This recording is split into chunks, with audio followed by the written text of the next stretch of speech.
Hi. So today we're going to talk about finding the hook of your novel. What do publishers and agents mean when they ask what your hook is and they want a really strong hook, high concept novel? And once you've identified what your hook is, what are you meant to do with that information? What happens then? So the hook of your novel is that idea, quest, or question that holds your whole novel together, that you introduce at the beginning of your novel, and it kind of keeps us reading all the way through to the end.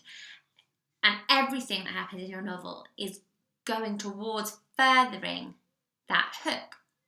So if you've if you've watched my vlog on how to hook an agent already, and if you haven't, then you should. Nice little plug.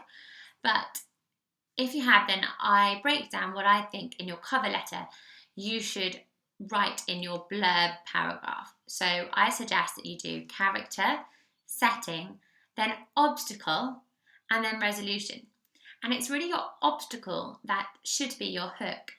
And if you don't know what that one idea is that everything in your novel is working towards, then really you need to spend some more time figuring that out before you approach agents. That's the thing that makes your book have a really strong pitch and that makes it easily commercial to an agent to approach publishers and say, look, this is how you'd market it, this is its talking points, this is what it is about and why readers will be interested in reading it. And it's that question, quest, big theme that you should really put in your blurb. So it's the thing that will go on the back of your book or make a good strapline. And it should come into effect as an inciting incident in your first 3 chapters, somewhere in those first 3. So by the end of the 3rd chapter, the reader knows what they are investing in, why they want to read your book, what they want to find out at the end. And it's that will keep your narrative really taut, suspenseful, keep your pacing up, and keep it compelling because we know why we're reading and what we're reading. So I thought a good exercise would be for me to pick out 3 books, all from different genres, and for us to have a look and see whether they do have that on the back of them, kind of used in the pitch, and to see then if from there they do come into play in those first 3 chapters. So, first one, Gone Girl. So thriller, and hopefully everyone or most of you watching will have read or heard or watched the film of Gone Girl. So on the back of this beautiful book, I had a look earlier to see if I could identify what the hook was, just from what's written. And at the very bottom of the blurb, it says, so what did happen to Nick's beautiful wife? So there we're posing a question to the reader, as in, this is what you're going to read to find out what happened to Amy, which is her name in the book. So I opened the book and I had a little read. And the first chapter, signed copy, it says, to Sarah, who read all 3, thanks for the help. As I worked on the books, the paperback, and then the rerunning of her previous 2 at Rhyme. But it's very precious to me. But moving on. First chapter is by Nick. Second chapter is a diary entry from Amy. And then, much to my delight, at the very end of the 3rd chapter, it says,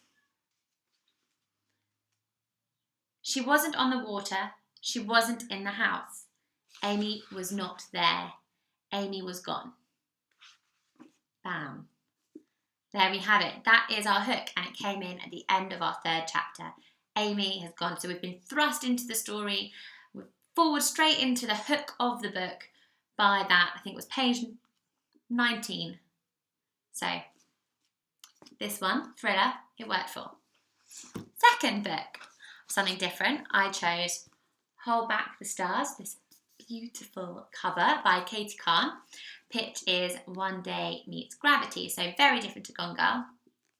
On the back again, the very top it says, Karis and Max only have 90 minutes of air left. So that's a really strong setting, idea, concept that kind of is the whole structure for the novel, and it's what gives us our suspense and our tension and, you know, what happens at the end of those 90 minutes.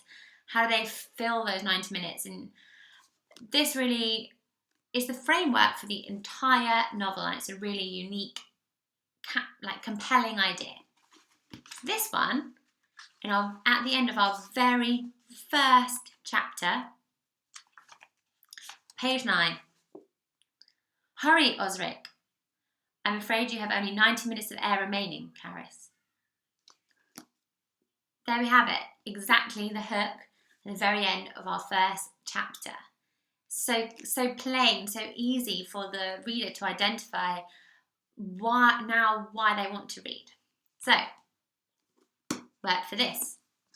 And then thirdly, I chose Jodie Picoult's My Sister's Keeper. Again, very different in genre to the two previously. But as we can see, on the back again, at the very end, it has, so she makes a decision that for most, at any age, would be too difficult to bear, and sues her parents for the rights to her own body. So, in the blurb, it's told us the framework for the novel. Everything that happens in this novel is centered around this idea, the action, the obstacle that the character is going through to find the resolution, which is to sue her parents for the rights to her own body. So, again, this one, very first chapter, first page even, it sets out that she was born for a specific purpose. And then at the end of that first chapter, it says, find it, there's way too much to explain, and so I do the best I can. It's not God, just my parents, I say. I want to sue them for the rights to my own body. Hook, line and sinker. Straight there again. So each one, by first chapter, third chapter, at maximum, we've got a really, really clear hook that's used on the back. It's used as a pitch. It sets the whole novel up. So, hopefully that gives you a better idea of what I mean when I say the question or the big theme issue, the answer, obstacle. And often when we say theme now, it's not, I don't just mean like themes of loss, themes of love, you know, an idea, a social comment or theme that makes it relevant to discussions we're having in today's society tends to be, you know, really strong. That's seen as like a hook rather than just these big broad themes. So once you've identified what your hook is, you can now go through your whole novel, or if you're just starting out writing it, keeping in mind that everything in your novel needs to be working towards that. And you might have written the very best scene between two characters that you think is the best piece of writing you've ever done. But if it isn't relevant to sort of the journey you're taking us on to do with that big overarching idea, then I'm afraid you don't need it. And you can go through your whole novel looking at those kind of exchanges and chapters and be really brutal, but that's what's going to make your narrative really compelling, with a really great pace, no matter what genre it is, as we've seen with those examples that I chose for today. So I really hope that I've given you some food for thought, and that if you're just setting out on your writing journey, then, you know, this can really come into play as you're deciding on your concept. And if you're editing your novel, hopefully it can help you maybe chop down some words if you aren't sure sort of how to get rid of those 20,000 words that you've gone over what you think your genre word limit should be. Or if you're writing your cover letter and trying to see, you know, finding that pitch, that elevator pitch that we're always asking for, then this is the way to do it. Pull out that hook. So, good luck, and I will have a video for you next month. Thanks, bye.